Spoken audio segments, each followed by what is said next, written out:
assertion and reason का question है. The phase difference between any two points on a wave front is zero.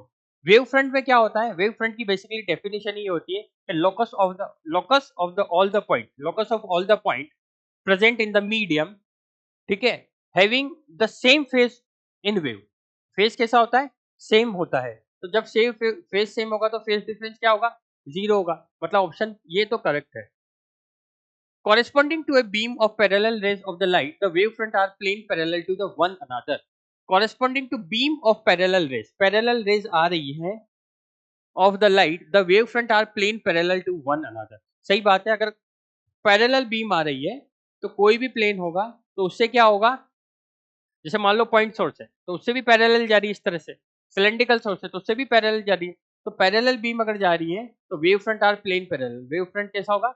Plane parallel होगा एक दूसरे से. ठीक है. अब कहते हैं assertion is correct, reason is correct. ये तो सही है, असर्शन भी करेक्ट है और रीजन भी करेक्ट है. Reason is a correct explanation for assertion. But अगर मैं सोर्स यहाँ पे चेंज कर दूं तो ये आपका करेक्ट एक्सप्लेनेशन नहीं देगा. Assertion is correct, reason is correct, reason is not correct explanation of option B.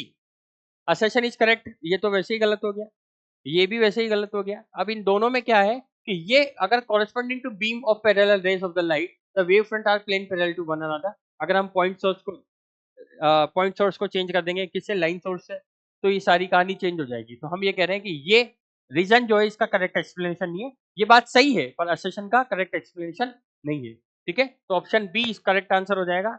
ये दोनों तो वैसे ही नहीं होंगे और ये वाला इसको एक्सप्लेन नहीं करेगा, बट दोनों सही होंगे. ठीक है. तो ऑप्शन नंबर बी करेक्ट होगा.